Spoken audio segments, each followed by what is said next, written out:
하나님의 말씀 신명기 28장 1절로 19절까지 한 절씩 교독하겠습니다. 내가 내 하나님 여호와의 말씀을 삼가 듣고 내가 오늘날 내게 명하는 그 모든 명령을 지켜 행하면 내 하나님 여호와께서 너를 세계 모든 민족 위에 뛰어나게 하실 것이라.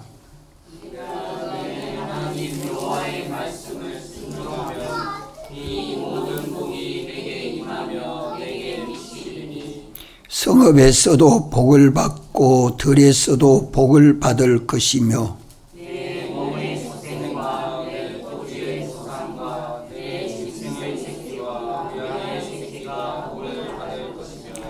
내가 내 광주리와 떡반죽 그릇이 복을 받을 것이며 내가 들어와도 복을 받고 나가도 복을 받을 것이니라. 내 대적들이 일어나 너를 치려 하면 여호와께서 그들을 내 앞에서 패하게 하시리니 그들이 한 길로 너를 치러 들어왔으나 내 앞에서 7길로 도망하리라. 여호와께서 명하사 내 창고와 내 손으로 하는 모든 일에 복을 내리시고 내 하나님 여호와께서 내게 주시는 땅에서 내게 복을 주실 것이며 내가 내 하나님 여호와의 명령을 지켜 그 길로 행하면 여호와께서 내게 맹세하신 대로 너를 세워 자기의 성민이 되게 하시리니 너를 여호와의 이름으로 일컬은 세계 만민이 보고 너를 두려워하리라. 여호와께서 내게 주리라고 내 열조에게 맹세하신 땅에서 내게 복을 주사 내 몸의 소생과 육축의 새끼와 토지의 소산으로 많게 하시며 여호와께서 너를 위하여 하늘의 아름다운 보호를 이루사 내 땅에 때를 따라 비를 내리시고 내 손으로 하는 모든 일에 복을 주시니 내가 많은 민족에게 구워 줄지라도 너는 보지 아니할 것이요 여호와께서 너로 머리가 되고 꼬리가 되지 않게 하시며 위에만 있고 아래에 있지 않게 하시리니 오직 너는 내가 오늘날 내게 명하는 내 하나님 여호와의 명령을 듣고 지켜 행하며 내가 오늘날 너희에게 명하는 그 말씀을 떠나 자랑하거나 치우치지 아니하고 다른 신을 따라 섬기지 아니하면 이와 같으리라.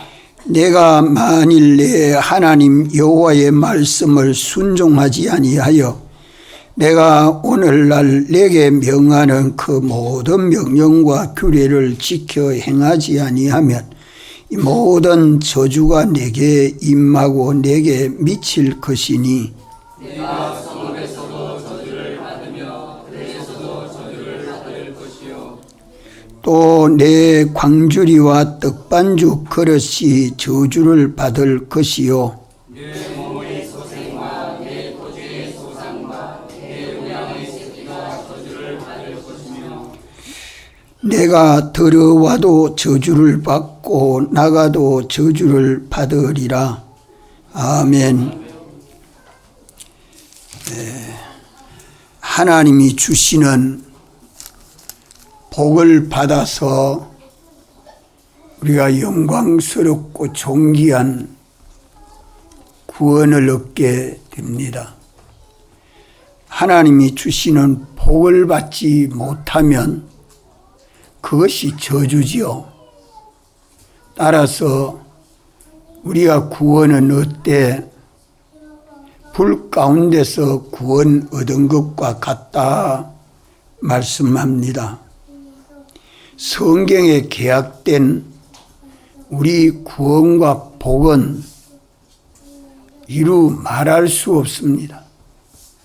우리가 헤아려 그것을 청량할 수 없는 지극히 큰 구원과 복을 성경으로 개혁해서 우리에게 말씀해 주고 있습니다. 사람이 세상에 태어나서 세상을 어떻게 살고 갈까 하는 면에 있어서 우리가 다 타락한 인생은 참 불쌍하고 가련한 것뿐입니다. 타락한 인생은 하나님과 연결이 끊어져서 육체대로 자기 지혜와 노력으로 세상을 살기 때문에 자기에게 있는 지혜와 노력만큼 잘 살고 행복하겠지요. 어떻게 잘 살아도 마지막은 죽음으로 영원한 멸망을 받게 되는 것이 인생입니다. 이런데 하나님의 택함을 받은 사람들은 하나님이 사람 되어 오신 예수 그리스도로 구원을 얻어서 하나님 앞에 의인이 되고 하나님의 사랑하시는 아들이 되고 하나님 나라에서 영생하는 천국 백성이 되고 주님의 사랑하는 신부가 되는 우리 주님과 우리와의 관계가 그만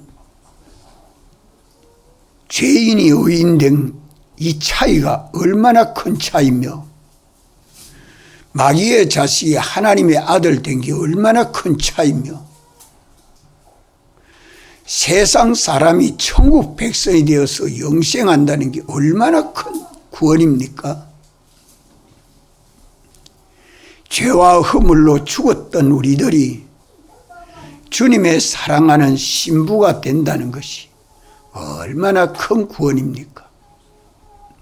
이러한 큰 구원을 우리는 성경 속에서 읽으며 들으며 묵상하며 자세히 조심하고 우리 마음은 주님은 이렇게 계약으로 구원해 주셨지만 우리 마음은 죄와 허물로 만신창이 되어 있습니다.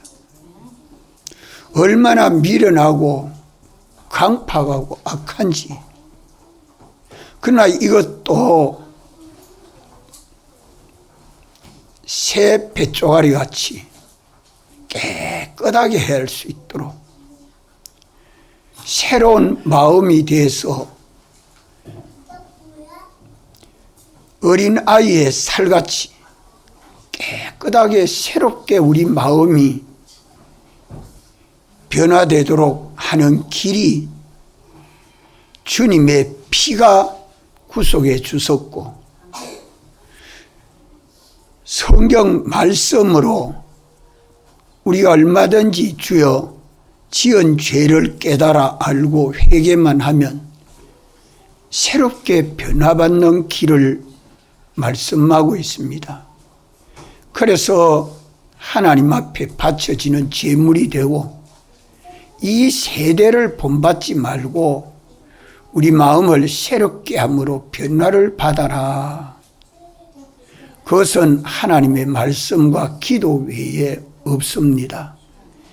그것을 신명기 28장 1절에는 뭐라고 말씀합니까? 내가 내 하나님 여호와의 말씀을 삼가 듣고 우리 믿는 사람은 이것이 1차로 기본적으로 참 중요합니다.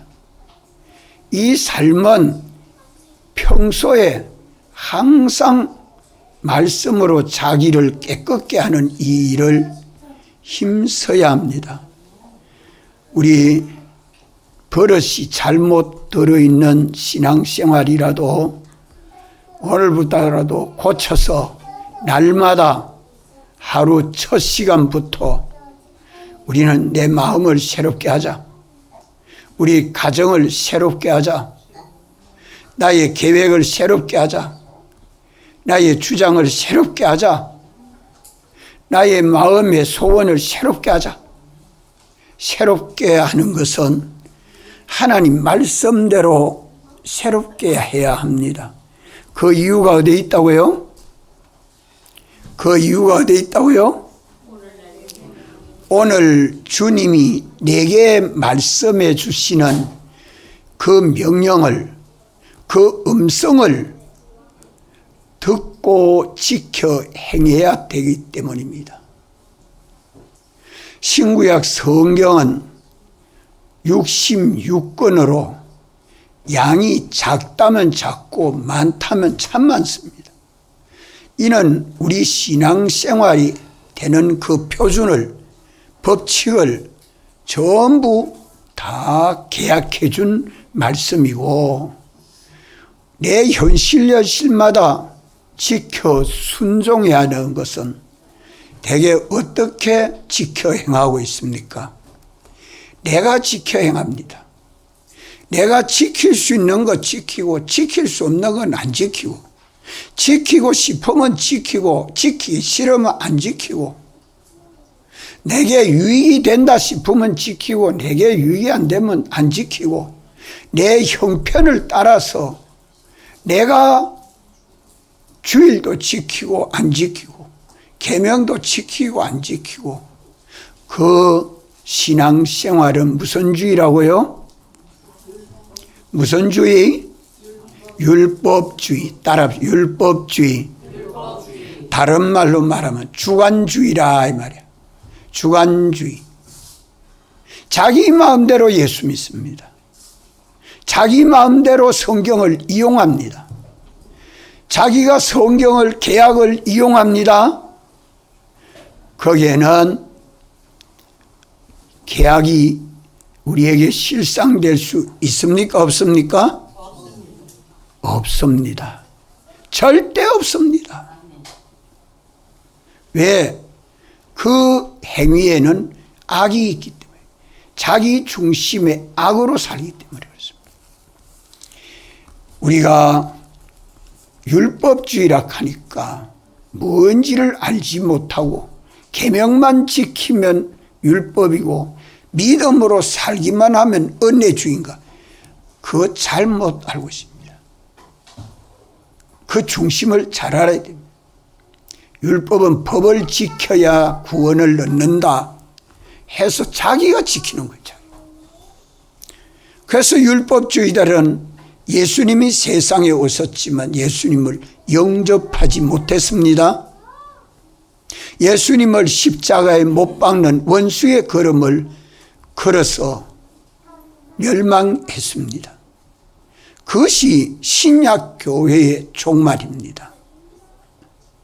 구약교회의 종말이었습니다. 신약교회의 종말에도 오늘 우리가 멸망치 않고 구원을 얻는 이 길을 성경으로 계약해 주셨으니 이제 내가 지키는 것이 아니라 주님이 지켜라 말씀하시니 주의 말씀에 의지해서 내가 순종합니다. 따라 주님에게 피동, 주님에게 피동. 이 양심을 써야 진실한 그리스도인입니다. 주님이 그 사람과 동행하여 주십니다. 그것을 1절 신명기 28장 1절에는 뭐라고 말씀하죠? 예? 내가 오늘날 내게 명하는 그 모든 명령, 내가 오늘날 내게 명하는 명령 하나도 빠짐없이 전부를 말합니다.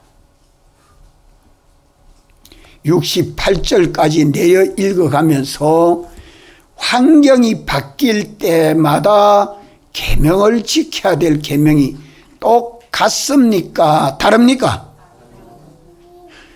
성읍에서 지켜야 될 계명, 덜에서 지켜야 할 계명 같습니까? 다릅니까? 대답을 못해요.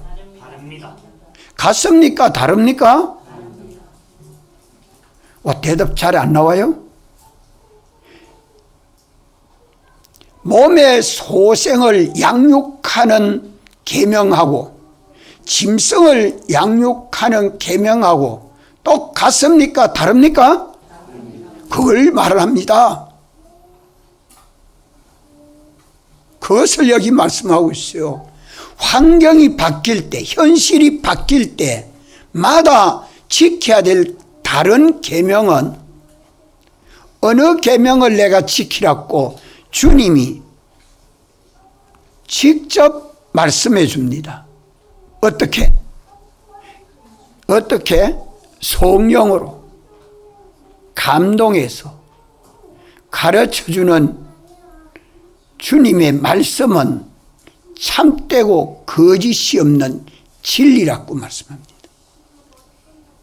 그것을 베드로후서 1장 19절에는 따라합시다. 확실한 예언의 말씀, 음성이나 환상이나 꿈이나 지시나 그런 희미한 것으로 주님 말씀하지 아니합니다. 확실한 예언의 말씀은 성경 안에 있는 말씀이요, 성경대로의 말씀이요, 이 말씀을 주님이 성령으로 말씀하여 주는 말씀, 그 음성은 뭐로 들어요? 뭐로 듣습니까? 네? 마음의 귀. 따라 마음의 귀. 마음의 귀. 양심이란 말이에요. 양심을 서지 아니하면 주의 음성 절대 못 듣습니다.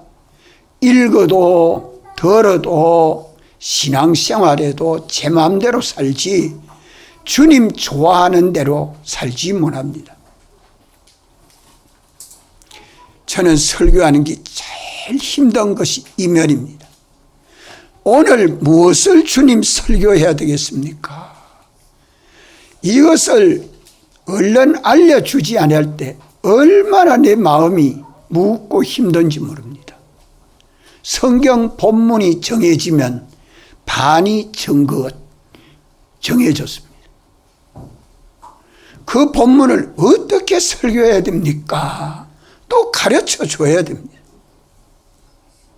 그러면서도 설교 시간 전까지는 마음을 쪼입니다.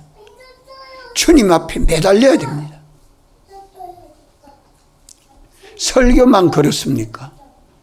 내 말도, 내 행동도, 내 일도 하나하나 양심을 써서 주님이 내 마음에 감동해서 가르쳐주는 그 말씀은 귀가 있는 자는 들으라고 말합니다.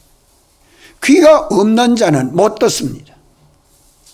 이는 마음의 귀이기 때문에 마음이 새롭게 변화를 받아서 말씀대로 살려고 하는 간절, 열심, 소망, 이것이 그 사람 속에 있어야 오늘 또 이 말씀이 들려지고 깨달아집니다.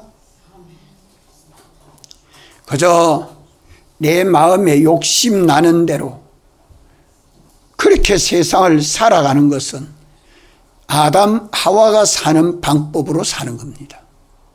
먹고 싶어 먹고, 보고 싶어 보고, 가고 싶어 가고, 하고 싶어 하고, 버리고 싶어 버리고, 내 마음에 욕심 나는 대로, 생각 나는 대로 내 중심, 내 위주로 살도록 마음과 생각을 악한 자가 미혹하는 그 미혹을 받아 사는 데는요, 주님이 거기에 동행해 주지 않습니다. 악한 자가 미혹받아 사는 그 길이기 때문에 하나님의 권능이 역사하지 않습니다. 하나님이 주시는 은혜와 복을 받지 못합니다. 우리가 이것을 변화를 받아야 돼요. 신명기 28장, 신명기는 육체의 이스라엘이 출애굽을 해서 홍해를 건너고 광야를 지나서 모압 평지에 와 있을 때에 모세의 나이가 120세입니다. 모세는 홍해 바다를 치고 광야에 와가지고 반석을 칠 때 한 번만 쳐야 될 것 두 번 쳤죠. 그거 순종하기를 화내가지고 쳤다고. 가나안이 못 들어간다는 거예요. 너는. 그래서 느보산에서 가나안 땅은 저 한번 바라보기만 보고 몸은 가지 못했습니다. 모압 평지에서 출애굽을 하면서 하나님이 모세를 통해서 말씀해 준 말씀, 이 신명기는 모세의 설교입니다.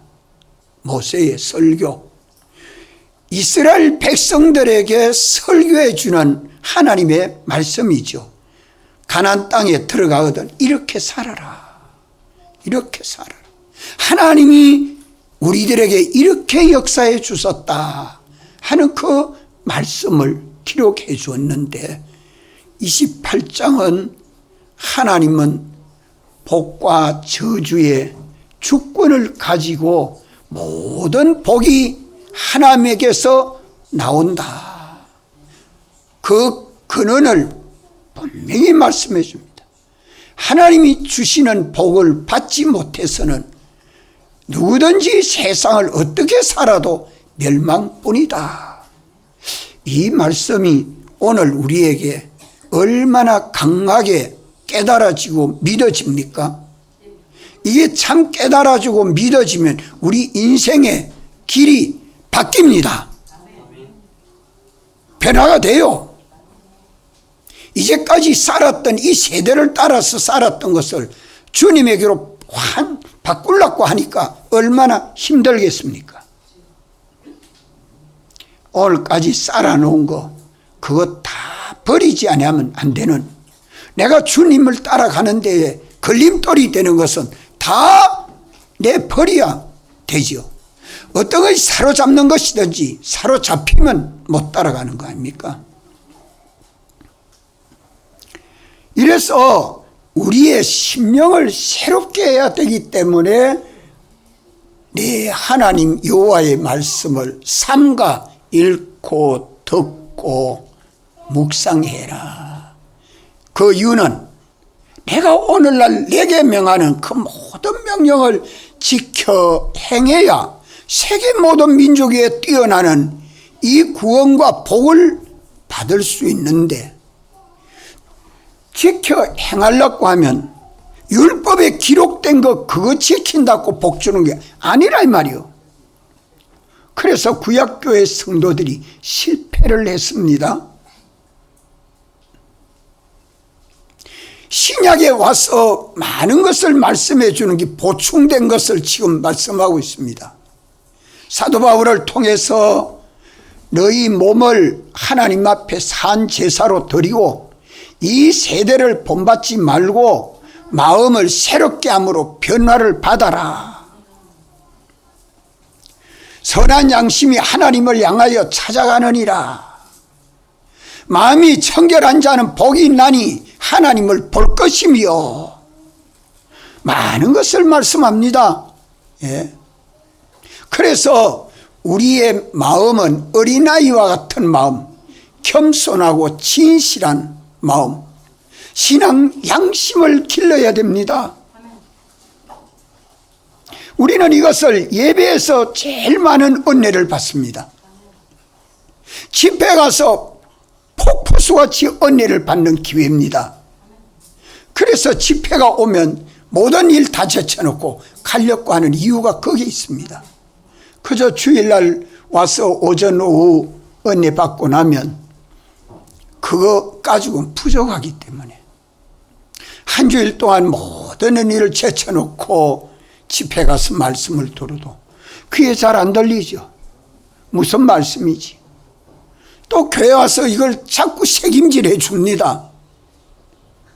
오늘 말씀은 목요일 오전 예배 말씀을 좀 간략하게 설교하고 있습니다.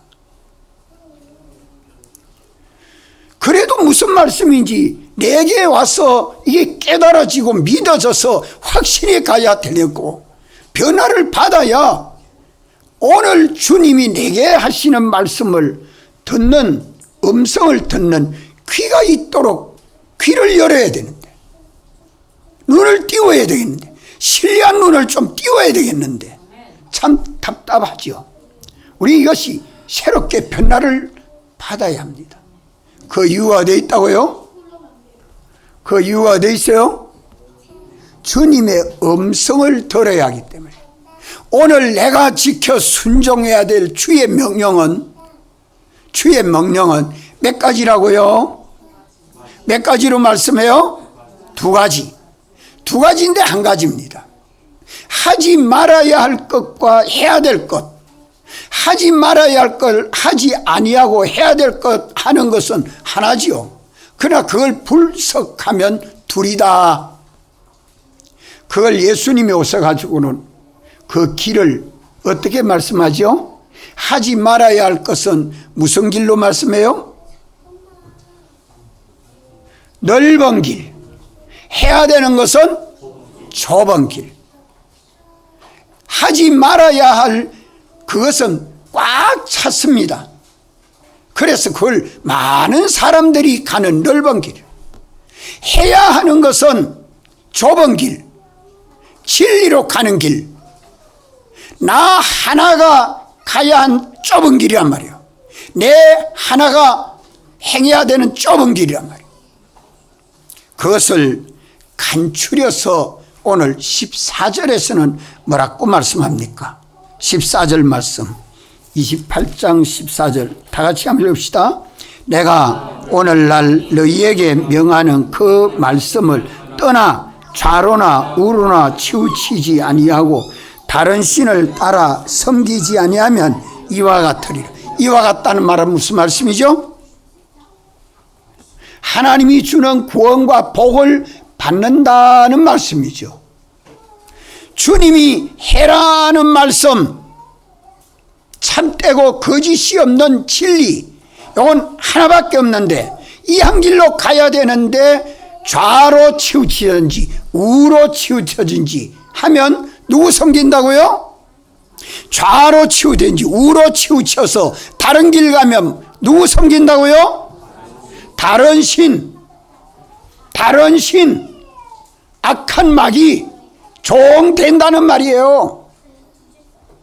좌로나 우로나 치우쳐서 다른 신을 섬기지 아니하고 한 길, 오늘 주님이 내게 명하는 그 말씀을 따라 믿고 순종하는 것이 누구에게 순종?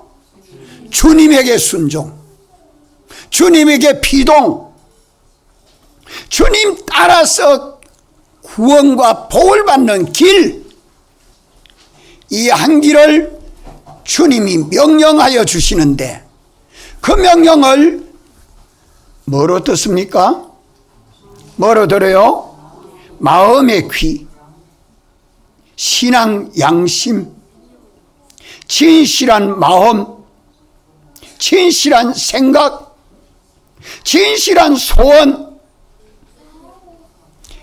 이 마음을 가져야 주의 음성을 듣기 때문에 앞에 내가 내 하나님 여호와의 말씀, 계약의 말씀을 삼가 들어라, 조심히 들어라 말씀하는 겁니다. 아멘. 아멘.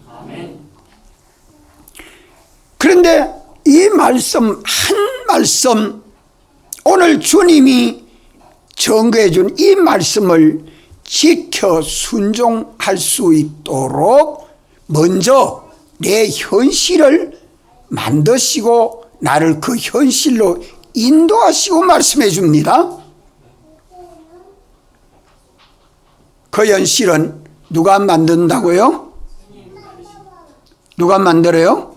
주님이 만드시고 나를 거기로 인도하신다. 에덴 동산을 주님이 창설해 놓으시고 아담과 하와를 거기로 인도해서 에덴 동산에서 살게 하신다.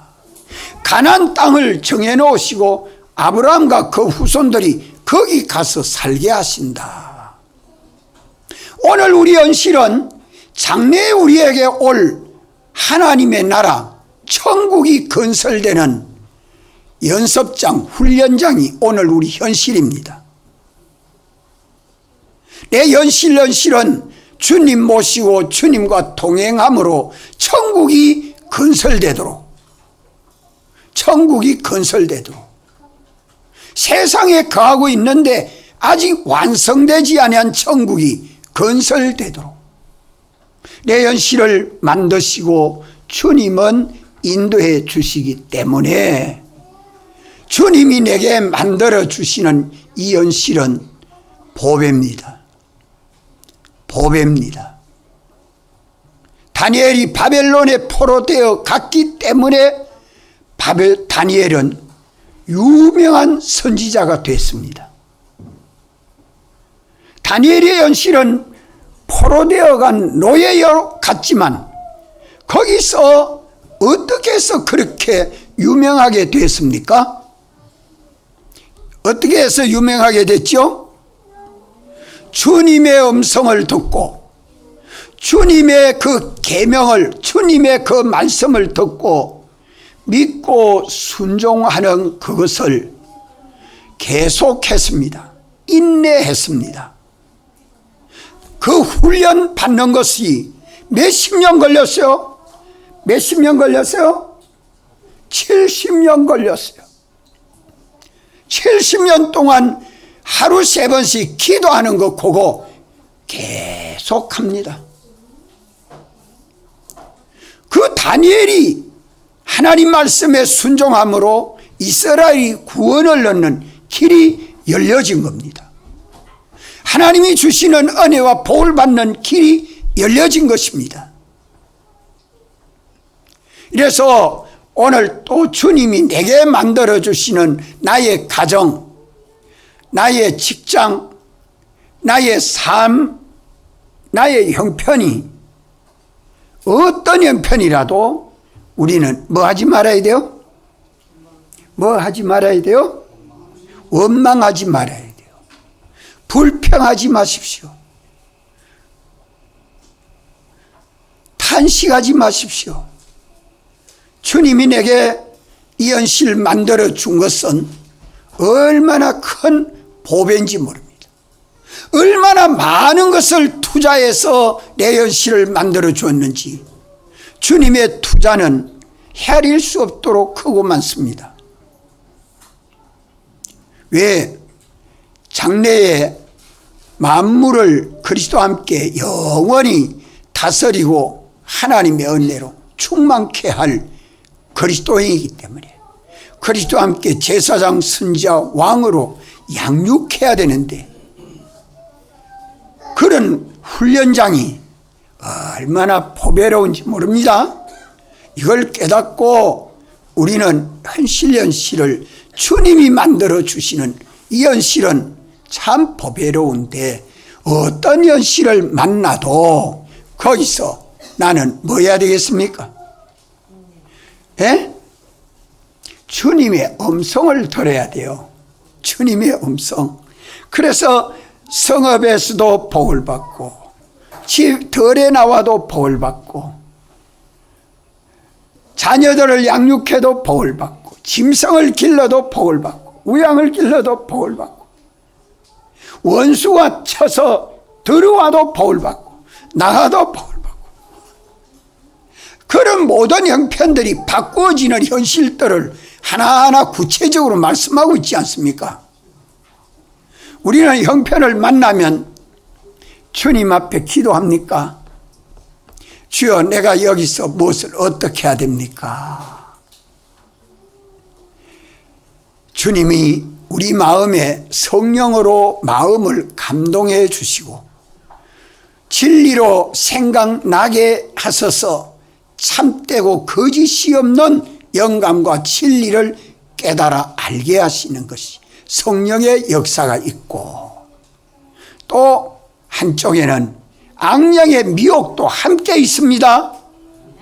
악령이 미혹하면 내 욕심이 일으켜가지고 내 마음에 욕심을 불러일으켜서 내 중심 내 위주로 살도록 그렇게 만들고, 하나님의 성령은 내 마음을 감동해서 대속하신 주님을 기쁘시게 하고 영화롭게 살도록 역사하시는 성령의 역사와 악령의 역사가 함께 있기 때문에 중심을 구별해야 합니다. 내 중심이 되면 악한 자의 미혹을 받게 되고, 주님 중심이 되면 이는 성령에 피동돼서 주님이 주시는 그 모든 복을 받는 그 길을 알려주지요. 그래서 어떤 현실이라도 주님이 만들지 아니한 현실이 없고, 그 현실을 만들고 인도해 놓으시고, 내가 하지 말아야 될 것이 무엇이며 해야 될 것이 무엇인가, 그 분별은 누구 중심으로 찾아요? 주님 중심으로. 내 중심으로 찾으면 안 됩니다. 주님이 우리를 대속하신 목적이 무엇입니까? 주님이 우리를 대속하신 목적이 뭐예요? 자, 고린도후서 5장 15절 다 같이 한번 찾읍시다. 고린도후서 5장 15절 다 같이 읽습니다. 시작. 저가 모든 사람을 대신하여 죽은 산자들로 하여금 다시는 저희 자신을 위하여 살지 않고 오직 저희를 대신하여 죽었다가 다시 사신 자를 위하여 살게 하려 함이라. 다시는 저희 자신을 위하여 살지 않고 대속하신 주님을 위하여 살게 하신 것이 예수님 대속입니다. 우린 예수님 대속을 다 받았습니까? 다 받았으면 예수님 죽으시고 부활하신 대속으로 말미암아 내가 누구 것 되었습니까? 주님의 것. 내가 누구 종 되었습니까? 주님의 종. 주님은 나의 주인이 되고 나는 주님의 소유가 되었기 때문에 나 위하여 살 수 없고 주인 대신 주님 위하여 살도록 구속함을 받았다는 말씀입니다. 그런데 타락한 인생은 이 자기 위하여 사는 이것이 어릴 때부터 섭성이 된 게 아니라 본성화되어 있습니다. 그것을 악성이라 그럽니다. 본성화되어 있는 것을 악성이라 그래요. 그것이 못된 버릇된 것을 악습이라 그래요. 이걸 벗어버리고 이제는 주님 중심 위주해서 주님이 기뻐하시는 뜻을 찾아야 합니다. 그 뜻을 내 마음에 성령이 감동하시고 가르쳐주는 진리입니다. 이것은 각자에게 역사하시기 때문에 각자에게 역사해 주시기 때문에 부모도 자녀를 양육할 때에 강제로 양육 못하고 자유성을 두고 양육해야 돼요. 어릴 때부터 그 자유성을 가지고 주님이 기뻐하시는 뜻을 찾아 살도록 자꾸 양육해야 돼요. 그저 부모 시키는 대로 예 하니까 참 착하다 하는데 부모 없을 때는 어떻게 하는지 부모가 모르지요. 선생님도 학생들을 지도할 때에 강제로 요래라 조래라 해가지고 예 하는 학생이 착한 학생인가 그래만 보면 안 돼요. 언제나 자유성을 두고 양육해 가야 합니다.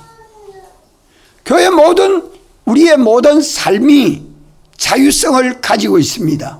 그런데 이 자유를 가지고 자기 마음대로 남용하는 사람은 참 미련하고 둔합니다. 이 자유를 가지고 다시는 무슨 종의 멍에를 매지 말아야 돼요? 죄의 종의 멍에를 매지 말아라. 육체의 소욕을 따라 살지 말아라. 성령의 소욕을 쫓아 행하면 육체의 욕심을 이루지 아니하리라고 말씀하지 않습니까? 이래서 주의 음성을 듣고 주님이 기뻐하시는 뜻, 주님이 기뻐하시는 뜻, 그 주의 명령, 주님의 요구, 이거 해야 된다.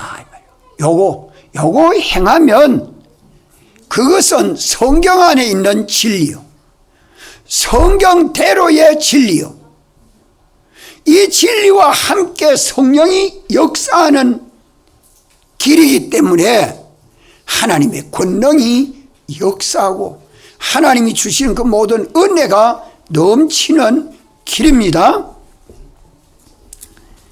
자, 이렇게 주의 음성을 듣고 주님의 기쁘신 뜻인 줄 알고 내가 믿고 순종하면, 믿고 한 현실에 또 하나 순종하고, 또 바꾸어지면 또 순종하고, 또 바꾸어지면 또 순종하고, 그 모든 계명을 다 순종하면 어떻게 된다고?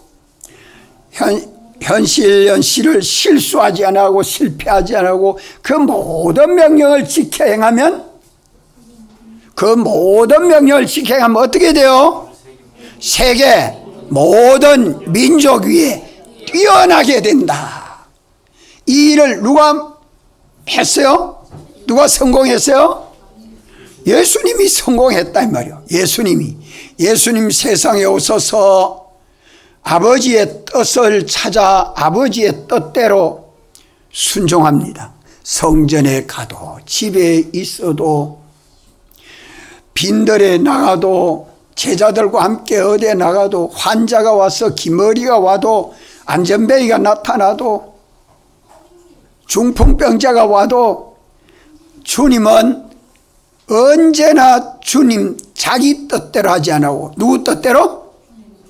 아버지의 뜻대로 다 순종해서 마지막 십자가에 죽으시고 부활하시는 것도 전부 아버지 뜻대로입니다. 그래서 성공을 냈는데 어디까지 성공했어요? 아버지 영광의 보좌에 앉으시고, 아버지 영광의 보좌에 앉으시고 영원히 우리 주가, 주권자, 주제자가 되신 겁니다. 이제 우리는 예수님 다음 열매가 되도록 말씀하고 있습니다.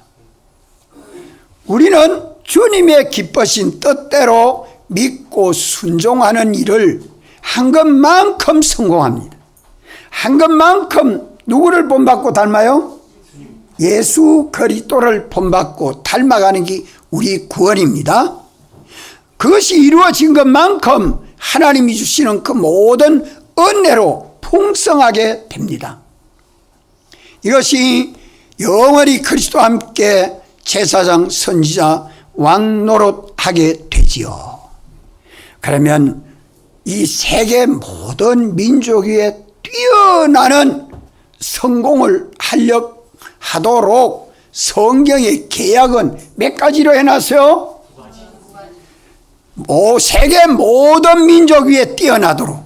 자, 우리 가정에서 뛰어나고, 내 직장에서 뛰어나고, 학교에서 뛰어나고, 교회에서 뛰어나도록 하는 데는 계약을 성경에 해놨는데, 성경에 계약해놨는데 이 계약을 읽어가면서 두 가지로 구별해 보세요. 주님의 명령은 딱 두 가지입니다. 하지 말아야 할 것과 해야 될 것. 하지 말아야 할 것 하지 아니하고 해야 될 것 하고 나면 급성장합니다. 학교 성적이 막 올라가죠. 사업도 잘 될 수 있어요. 우리가 이것을 분별하지 못하기 때문에 주님의 기쁘신 뜻대로 행하지 못하죠.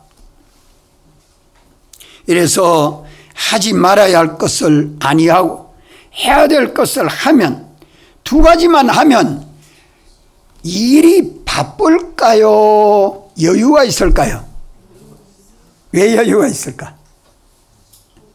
예? 안 할 일을 안 하고 해야 될만 하니까 충분히 여유가 있어요. 절대 바쁘지 않아요. 바쁜 사람은 욕심을 다 채워 자기 욕심 이것도 해야 되고 저것도 해야 되고 막 이러니까 바쁘지. 안 할 것 아니하고 해야 될 것만 딱 하면 절대 안 바쁩니다. 부엌에서 반찬을 장만해도 해야 될 것만 하고 안 해야 될 것만 안 하면 그렇게 바쁠 거 없어요. 참 간편하고 한가하고 여유 있습니다. 이런 삶을 사는 것이 그리스도인의 신앙생활입니다. 그리스도인의 신앙생활. 이러니까 우리는 내 삶 속에 두 가지를 똑 구별해요. 해야 되나 안 해야 되나. 주님이 이거 안 하는 걸 좋아하시나 하는 걸 좋아하시나 요것만 구별해서 하면 모든 것이 좋습니다. 모든 것이 좋습니다. 이래서 하나님이 구원과 복은 주시는데 언제 주십니까? 밤에 줍니까? 낮에 줍니까? 하나님이 주시는 복은 밤에 줍니까? 낮에 줍니까? 현실에서 줍니까? 현실에서 줍니다. 그렇기 때문에 현실만 조심하면 주님 주시는 구원과 복은 다 받습니다. 그런데 지난 과거를 가지고 탄식하고 원망하고 불평하고 있을 이유가 없다 이 말입니다. 미래를 꿈꾸면서 준비한다고 오늘 현실은 하면 될 터인데 한날 괴로움은 그날에 족한 줄 알고 내 현실만 조심하면 되지. 과거에 잘못된 것도 현재에서 고치면 되고 미래의 계획도 오늘 현재에서 준비만 하면 되고 그것 때문에 뭐 큰 문제 될 거 없어요. 현재만 조심하면 됩니다. 현재만 조심하면 돼요. 요거 조심 잘하면 미래는 거기 보장 다 되어 있습니다. 예. 우리가 현실을 사는 이것이 이렇게 보배로운 현실을 살고 있습니다. 그래서 현실에 주님이 기뻐하시는 뜻을 찾을 때에는 우리가 집에서 배운 다섯 가지 깨달음의 은혜, 다섯 가지 깨달음의 은혜로 깨달으면 좋습니다. 언제든지 주님의 음성을 듣고 내가 지켜 순종해야 될 진리를 깨닫는 데는 다섯 가지로 깨달아요. 그러고 나면 거의 확실해집니다. 첫째는 말씀의 반의성, 둘째 말씀의 시종성, 셋째 말씀의 수호성, 넷째로 말씀의 계약성, 다섯째로 말씀의 신실성, 이행성. 이걸 가지고 다섯 가지로 딱 깨닫고 그 다음에 깨달았으면 그 다음 뭘 붙여야 돼요? 깨달음에 뭐가 있어야 돼요? 믿음이 있어야 되죠. 깨닫고 믿으면 그 다음에 따라오는 게 뭐예요? 실행이 따라오는 거예요.